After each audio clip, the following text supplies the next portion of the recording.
എല്ലാവരും എഴുന്നേറ്റ് നിന്ന് കൈയടിച്ച് പാടാം.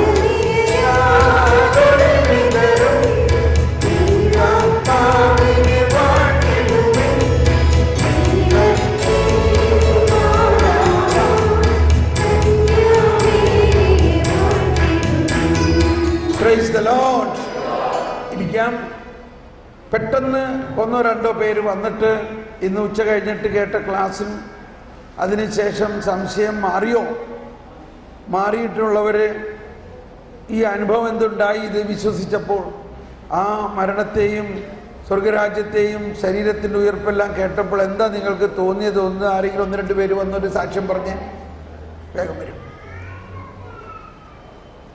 എന്തുൾക്കാഴ്ച കിട്ടി? അത് വിശ്വസിച്ച് വിശുദ്ധ കുർബാന അർപ്പിച്ചപ്പോൾ, ഈശോയെ ആരാധിച്ചപ്പോൾ എന്താ നമുക്ക് തോന്നിയത്? ഇതിനു മുമ്പ് വരെ നമ്മൾ നരകത്തിൽ കൊണ്ടുപോകുമെന്ന് വിചാരിച്ചുകൊണ്ട് ആ വിശുദ്ധ കുർബാന അർപ്പിച്ചതെങ്കിൽ, ഇന്ന് നമ്മൾ കർത്താവ് വന്നിരിക്കുന്നത് നമ്മളെ സ്വർഗത്തിൽ കൊണ്ടുപോയേ അടങ്ങുള്ളൂ എന്നുള്ള ബോധ്യത്തിലും ശക്തിയിലുമാണ് വന്നിരിക്കുന്നതെന്ന് വിശ്വസിച്ച് വിശുദ്ധ കുർബാന അർപ്പിച്ചു, ആരാധിച്ചു. മോക്ഷകവാടം തുറന്നു. ആർക്കും ഒന്നും പറയാനില്ല. ഒന്നും മനസ്സിലായില്ലേ?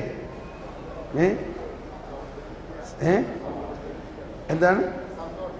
സന്തോഷത്തിലിരിക്കുകയാണ്. ചിലർ പറഞ്ഞു ഒന്നും പറയാൻ പറ്റുന്നില്ല, ഞങ്ങൾ ഒരു സുനാമിയുടെ കത്താന്ന്.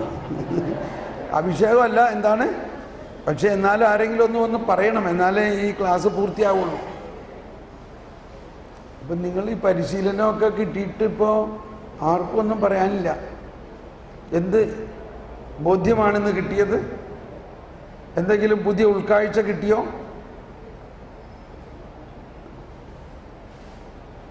ആർക്കും ഒന്നും പറയാനില്ലെന്ന്. ഇത് അത്ഭുതമാണല്ലോ. ഇതാ ഒരാൾ വരുത്തും ഉണ്ടോ?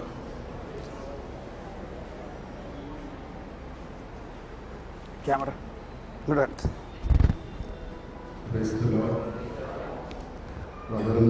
ഇന്നത്തെ ഉച്ചയിലത്തെ ക്ലാസ് ഒരു ദൈവാനുഗ്രഹത്തിന് മഴ പെയ്യുന്ന അനുഭവമായിരുന്നു.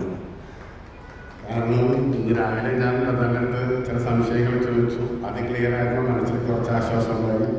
ഇപ്പോഴത്തെ ക്ലാസ്സിൽ ദൈവം പ്രത്യേകിച്ച് കർത്താവ് നമ്മളെ ചെറിയ പാപമൊക്കെ ചെയ്തു പോയാലും നമ്മളെ അതിനെ നോക്കിയെന്ന് ശിക്ഷിക്കുന്നില്ല, കാത്തിരുന്ന് രക്ഷിക്കുന്നു എന്ന് ബോധ്യം നേരത്തെ അറിയാമായിരുന്നുവെങ്കിലും അതൊരു പരിപൂർണത കിട്ടി എന്നുള്ളതാണ് ഇപ്പോഴത്തെ സന്തോഷം ഉണ്ടാകുന്നത്. അപ്പോൾ അതുകൊണ്ട് ഈ എല്ലാവരും തന്നെ എനിക്ക് തോന്നുന്നു അതേ അനുഭവത്തിലാണെന്ന് തോന്നുന്നു. കർത്താവിൻ്റെ ആ ഒരു പ്രത്യേക കൃപ, പരിശുദ്ധാത്മാവിൻ്റെ പ്രത്യേക നിറവാണ് കിട്ടിയത്. നമ്മളൊരിക്കലും ഇനി നമ്മൾ ഇടതുവശത്തേക്ക് നോക്കണ്ട, വലതുവശത്ത് കർത്താവിൻ്റെ സ്വർഗഭാഗ്യത്തിലേക്ക് തന്നെ നോക്കി അതിന് മുന്നാസ്വാദനം ഇവിടെ നടത്തി തന്നെ ഇപ്പോഴത്തെ കാലം ജീവിച്ചു പോകാനുള്ള കൃപ നമുക്ക് കിട്ടി. എനിക്കത് ലഭിച്ചു, അത് നിങ്ങൾക്ക് ലഭിക്കുന്നു ഞാൻ വിചാരിച്ചിരുന്നു. ദൈവത്തിൻ്റെ സ്തുതി. Thank you. അമ്മച്ചി പറയാനുണ്ടോ?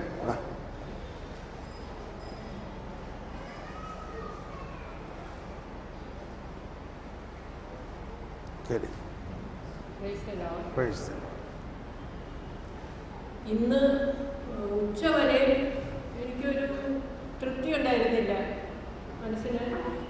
ഞാൻ കണ്ടിട്ട് പറഞ്ഞു എനിക്കത് പ്രധാനമാണെന്നുണ്ട്, കുറച്ച് സംശയങ്ങളൊക്കെ തീർക്കാനുണ്ടെന്ന്. അപ്പോൾ ഇവിടെ വന്ന് ചോദിച്ചാൽ മതി.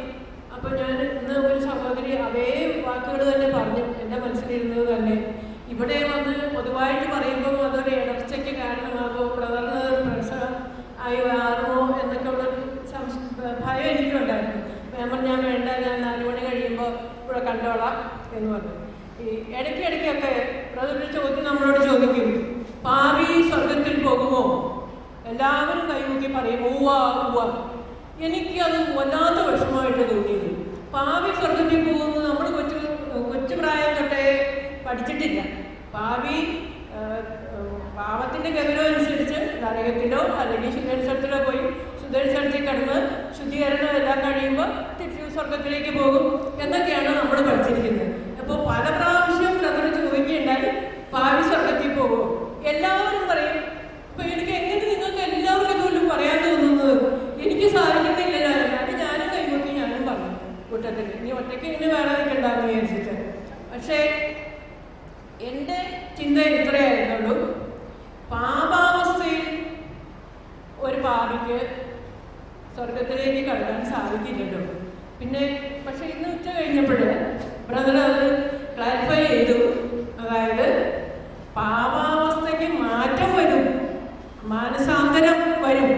കർത്താവ് നമ്മളെ കൈവിടില്ല, എപ്പോഴും നമ്മളെ ഈ സ്വർഗത്തിലേക്ക് പോകാൻ പാകത്തിന് കൃപയുള്ളവരാക്കി നമ്മളെ മാറ്റാനായിട്ട് കഴിയുന്നതെല്ലാം ചെയ്യും.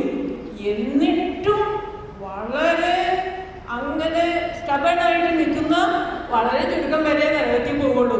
അപ്പം നമുക്ക് വളരെയധികം സന്തോഷിക്കാൻ കാര്യമുണ്ട്. അപ്പം ഞാൻ ഇന്നിപ്പോൾ സമാധാനമായിട്ടും സന്തോഷമായിട്ടുമാണ് ഈ ധ്യാനം കഴിഞ്ഞ് തിരിച്ചു പോകുന്നത്. ഇപ്പോഴാണ് ഒരു സമാധാനമായി. അടിക്കില്ലേ. Praise the Lord.